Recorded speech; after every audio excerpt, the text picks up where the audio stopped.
약속 두 번째 말씀으로 함께 은혜를 나누고자 합니다.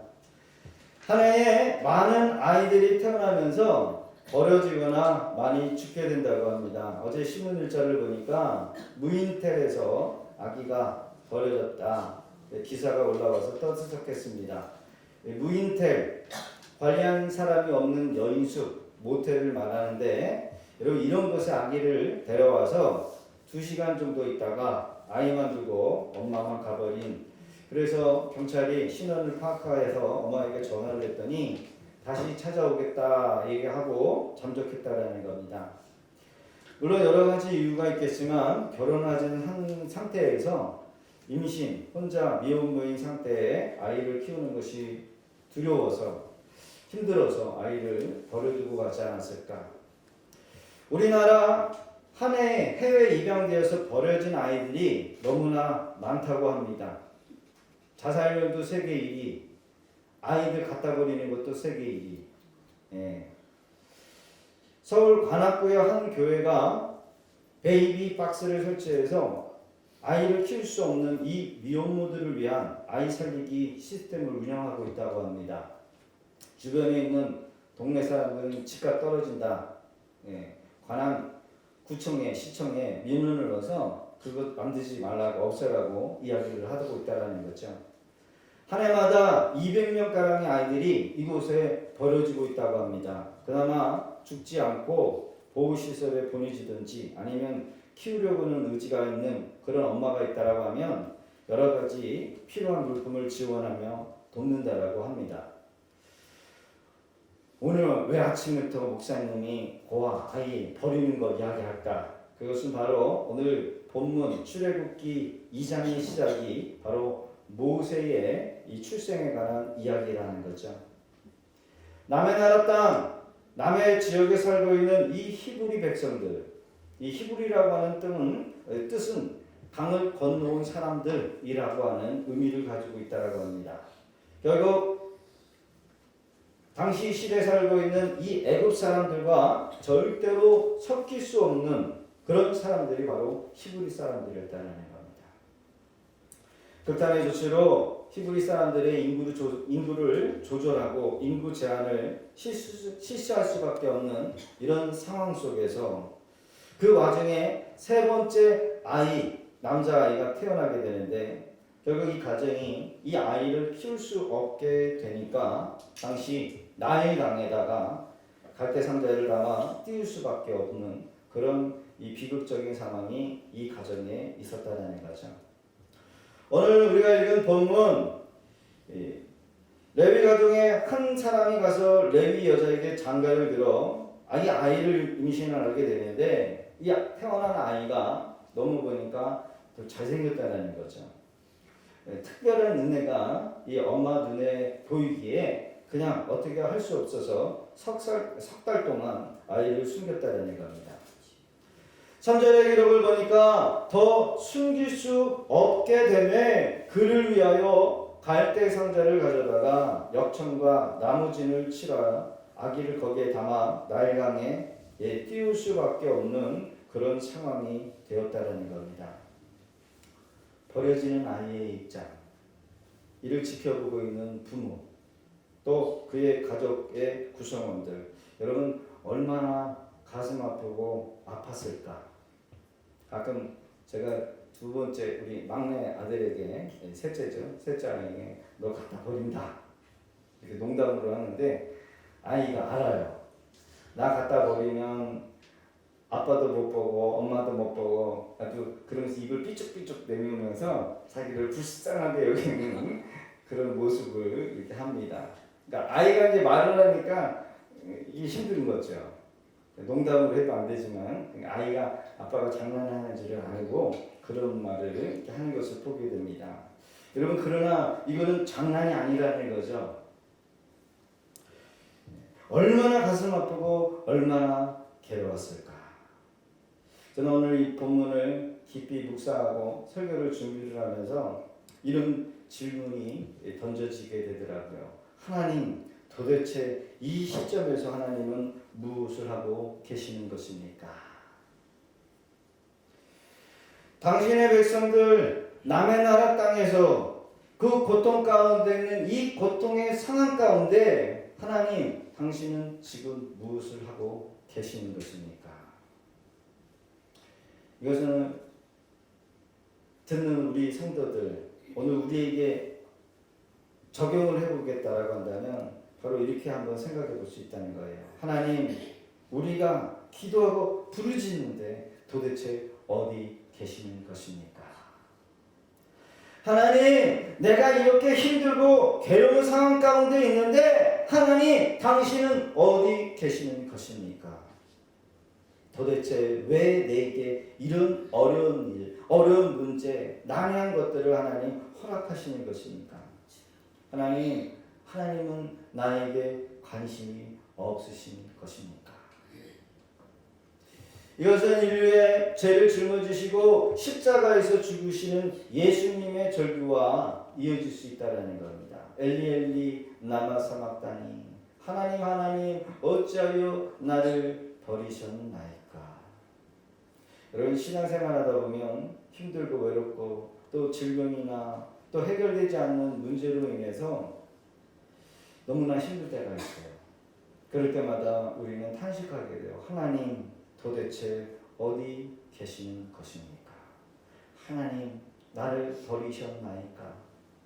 그러나 여러분 보세요. 오늘 본문을 보면 하나님께서 이를 아니하고 계신 분이 아니라는 겁니다. 이미 우리는 지난주에 말씀에 고통 가운데 약속의 이 백성들이 하나님 앞에 간절히 기도하고 간구하니까 하나님께서 우리의 기도를 기도하고 있는 가운데 하나님은 일하고 계신다는 것을 볼 수 있었다는 거죠. 그렇습니다. 하나님은 고난 중에 약속을 잊지 아니하시고 고통 가운데 있는 백성들과 함께하고 계시며 그 고난 가운데 한 가정을 택하셔서 지도자를 보내시려고 준비하고 계시다는 거예요. 출애굽기 6장 20절의 기록을 보면 아브라함은 그의 아버지 누이 요게벳을 아내로 맞이하여 그의 아론과 모세를 낳았으며 아브라함의 나이는 137세였다. 모세의 친부모 아브람, 요게벳이 있었다라는 겁니다.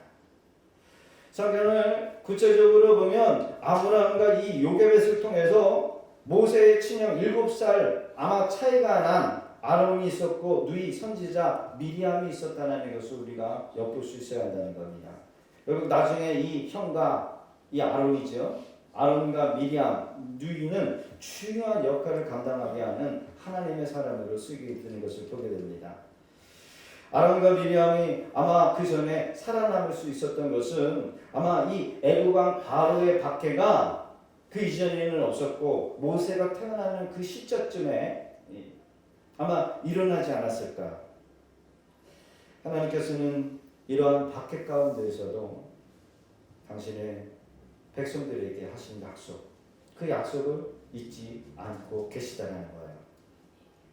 우리가 상상하지 못하는 방법으로 하나님은 일을 하고 계시고 지도자를 세워 나가고 계셨다는 겁니다. 때로는 나의 삶 속에 하나님께서 관여하지 않으시지 않는가라고 느껴질 때가 얼마나 많아요.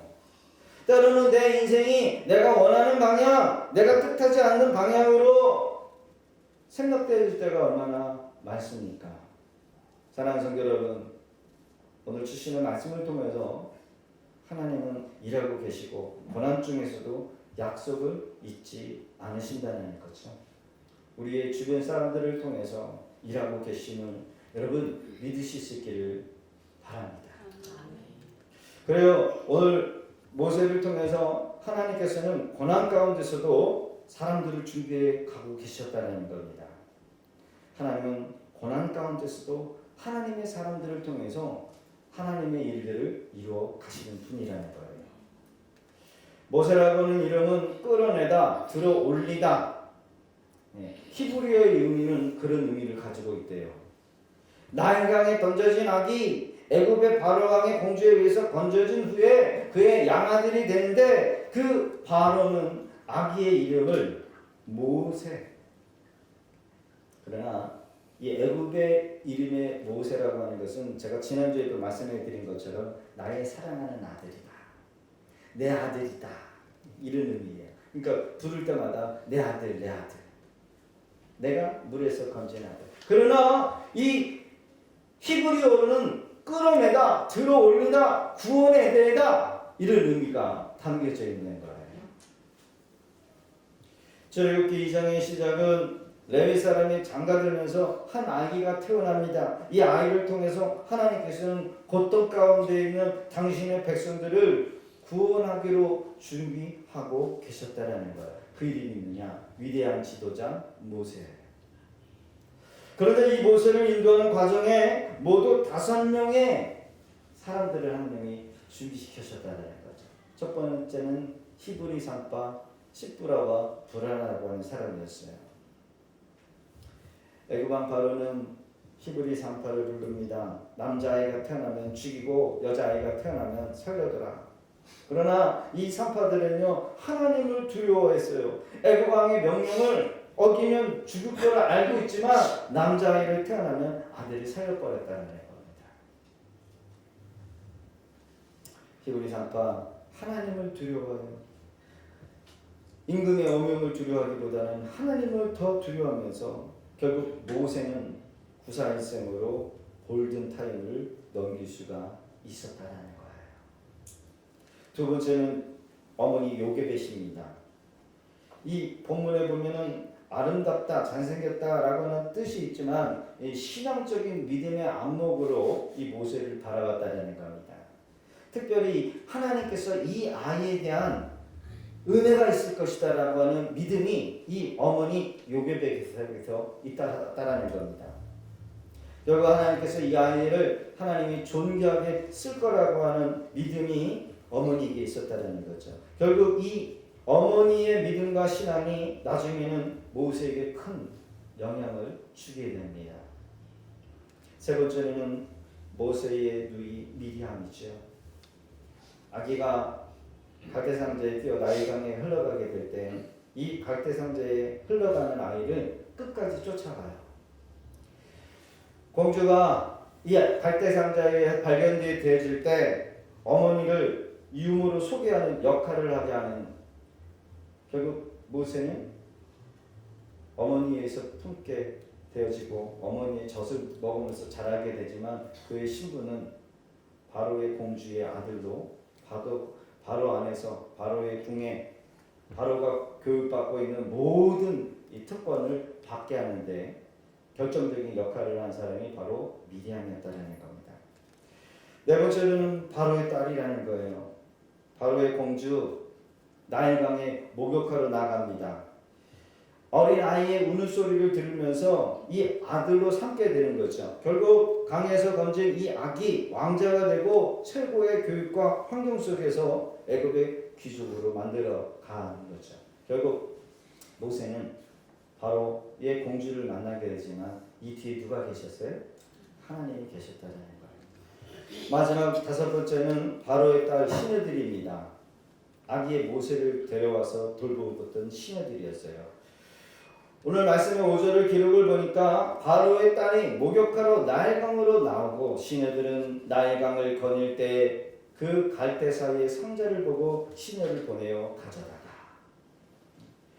아기를 보고 불쌍히 여길 수 있는 측은한 마음을 얻게 하는 이 공주와 시녀들의 마음에 은혜를 잃게 했다는 거예요. 이렇게 모세는 하나님께서 보내신 5명의 사람들을 준비시키면서 은혜를 입게 하고 국민함을 받게 하게 하셨다는 것. 바로 왕의 극심한 핍박 속에서도 보호를 받으면서 하나님의 사람으로 준비되며 자라게 되었다는 거죠. 하나님께서는 우리의 생각과 다른 방법으로 일을 하시면서 때로는 우리의 눈에 보이지 않는 그런 사람들을 보내시기도 하고, 하나님은 우리 눈에 어떻게 역사인지 우리가 경험하지는 못하지만 하나님께서는 지금도 일하고 계시는 줄로 믿습니다. 때로는 다른 사람들을 통해서 우리를 위로하시기도 하시고 시련도 주시기도 하지만 그리고 여러분 믿음의 눈을 가지고 우리 주변 사람들을 바라보면 나를 훈련시키기에 보내주신 그런 사람이구나. 나를 위해서 보낸 사람, 나를 구원하게 보내신 사람이다 라고 여러분 보여지게 된 줄로 믿습니다. 저는 이번 다니엘 기도회 21일 거기서 보면은 이 인형 하나를 가지고 이렇게 얘기해 주시는 그 강사님이 계셨어요. 그 전에도 그냥 흘려듣게 됐는데 이번에 보니까 더 은혜가 확 와닿더라고요. 이 강사 한 분 한 분들이 겪었던 그런 신앙 간증들, 그리고 하나님이 그들을 만져주시고 인도해 주신 것, 저에게 해주시는 메시지였어요. 목회자가 되기까지 하나님께서 여러 가지 과정들을 다 이렇게 겪게 하셨는데, 그 간증자들이 겪었던 간증의 하나 중에 자기가 그 인형을 하기까지 하나님께서 어떻게 인도했냐, 전봇대에다가 찌라시를 하나 붙였는데 그 찌라시를 보고 거기 하려고 갔다가 하지는 못하겠지만 결국은 그걸로 인해서 그 사람이 그거를 하게 됐다. 하나님이 인도하시니까. 그걸 보면서 저도 이 신학교에 들어가기까지 하나님께서 그런 식으로 인도하신 적이 있었어요. 하나의 어떤 신문지 쪼가지를 하나님이 보내셨는데 그 전에는 그걸 몰랐는데 나중에 알고 보니까 하나님이 그 신문을 제 눈앞에까지 갖다 주셨음에도 불구하고 제가 깨닫지 못했던 사건. 여러분 하나님은요, 여러분 어떤 방법으로도 우리에게 인도하시고 사인도 주시고 말씀해 주신다는 거예요.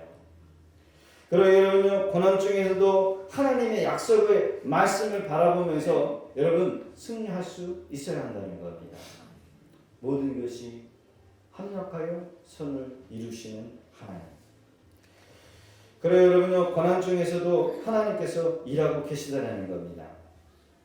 드디어 하나님의 위대한 간섭이 시작돼요. 여러분 어떻게 보면 이 간섭처럼 이 세상에 아름다운 것은 있지 아니할까? 어떤 일이 일어나고 있습니까? 같이 한번 읽어볼까요? 시작. 바로의 딸이 목욕하러 나일강으로 내려오고 시녀들은 나일강가에 거닐 때 그가 갈 때 사이에 강들 보고 신을 보내어 가져다가. 바로의 딸이 하수로 내려옵니다. 때를 맞추어 바로의 딸이 목욕하러 내려온다는 것. 공주가 왜 목욕하러 나일강가로 내려올까? 고고학자들은 당시에 이 시대에는 이미 애굽에 훌륭한 녹조 시설이 있었다라고 해요. 그러니까 여러분 공주님이 나일강가로 목욕하러 온다는 거, 이거는 있을 수가 없다라는 게 학자들의 말입니다. 그러나 빠르지도 않고 늦지도 않는 정확한 그 시간에 공주가 나일강가에 등장하는 장면을 우리가 한번 생각해 보시기를 바라요. 여러분 이것이 우연이겠습니까? 따라해봅시다. 하나님의 간섭. 하나님의 섭리. 두 번째는 이 시녀들이 하숫가에 거닐 때 이 공주가 갈대사에 있는 상자를 발견하게 돼요. 여러분 얼마든지 공주님은요 지나칠 수가 있어요. 거기에 히브리 사람의 아니다 당시 남아 제한 이 법령이 선포되어 있는데 그때 마침 그 상자를 공주님이 발견하요. 여러분 이것이 우연이겠습니까? 따라해봅시다. 하나님의 간섭. 그렇습니다. 하나님의 간섭이요. 세 번째, 바로의 공주가 시녀를 보냅니다. 그 상자를 가져오게 됩니다. 그 상자 발견하지만 그냥 지나칠 수 없지만 보고 싶은 마음이 있어서 뚜껑을 엽니다. 뚜껑을 열었더니 국률한 마음이 드는 거예요. 여러분 이것이 우연입니까? 하나님의 간섭, 하나님의 섭리. 네 번째, 그 상자를 가져다가 뚜껑을 여는 순간 어떤 일이 발견합니까? 어떤 일이 생겨요? 아이가 울어요. 불쌍히 여기는 국민한 마음. 그 다음 장면을 보면 이 모세의 누이가 그 일을 추위로 지켜보고 있었다는 거예요. 그리고 공주에게 이렇게 얘기를 합니다. 그 누이가 바로의 딸에게 이르되 내가 가서 당신을 위하여 히브리 여인 중에 유모를 불러다가 이 아기에게 젖을 먹이게 하리까. 사실 이 공주가 이 아이에게 젖 먹일 유모 하나 여러분 왕궁에서 구할 수 없었겠습니까? 그런데 하필 이 히브리 여인을 유모로 삼았다는 거예요. 그럼에도 불구하고 이 작은 아이의 말을 경청했다는 거예요. 그리고 그 아이 하는 말을 순순히 허락했다는 겁니다. 여러분 뭐예요? 하나님의 간섭, 하나님의 섭리. 그 다음을 보십시다. 바로의 딸이 그에게 이르되 가라. 그 소녀가 가서 그 아기의 어머니를 불러오니 바로의 딸이 그에게 이르되 이 아기를 데려다가 나를 위하여 젖을 먹이라. 내가 그 삭을 주리라.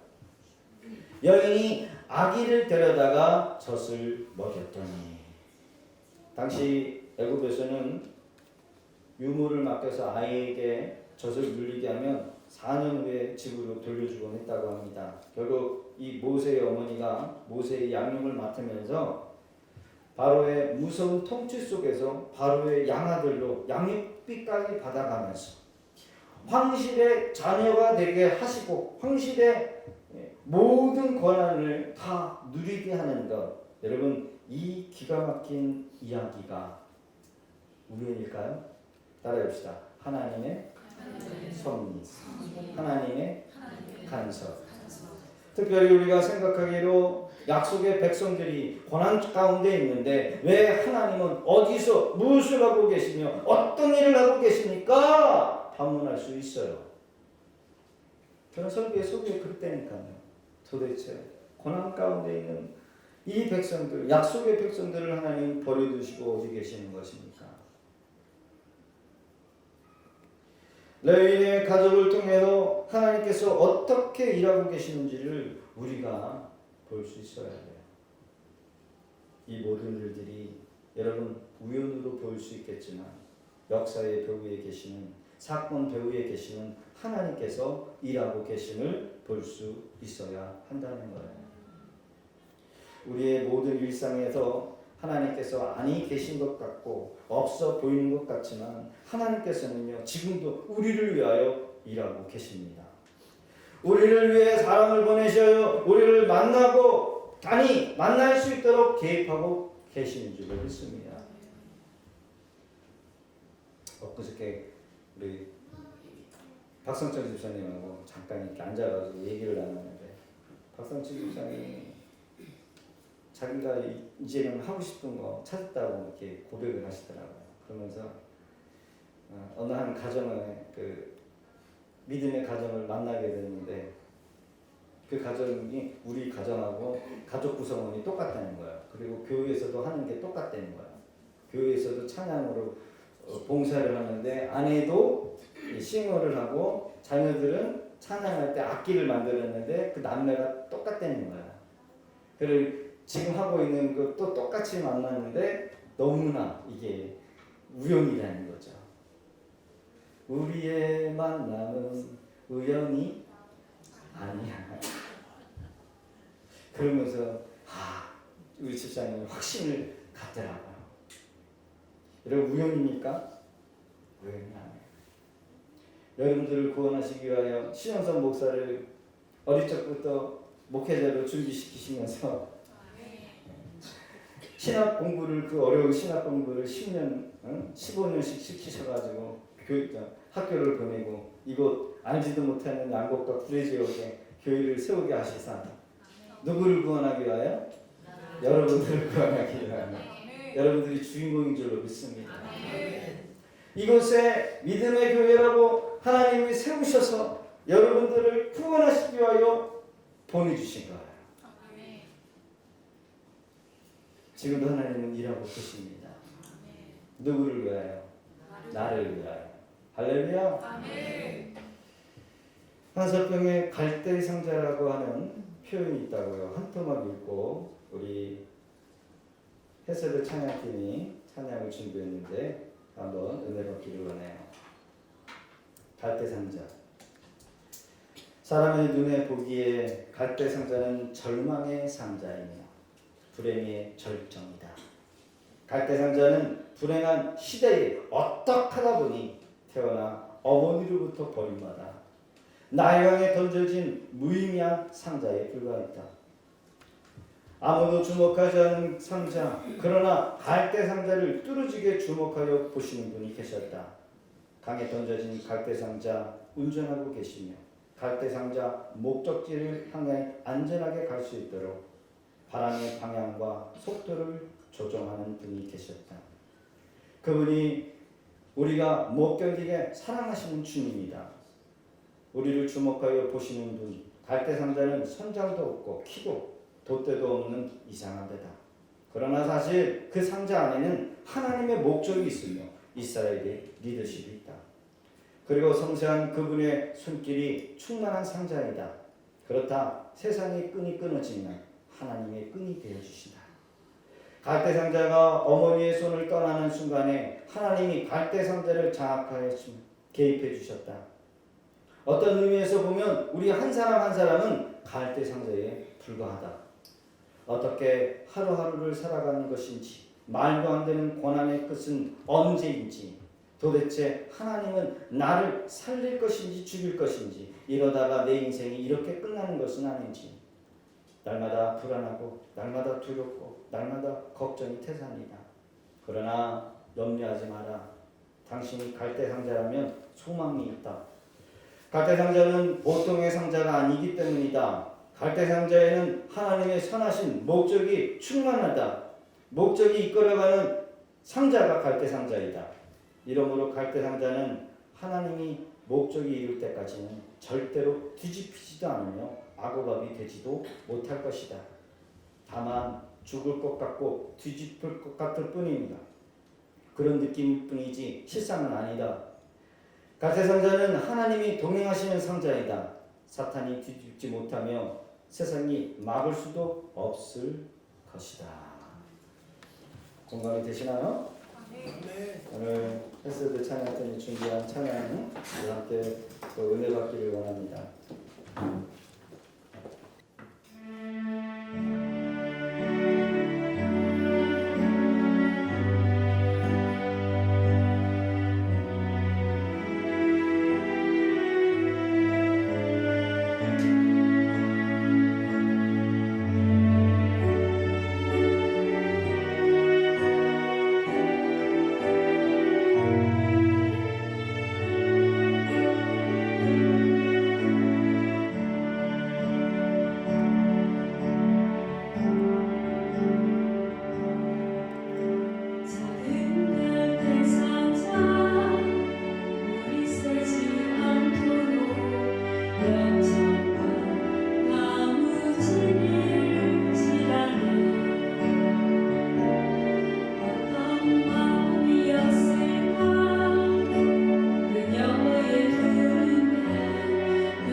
할렐루야.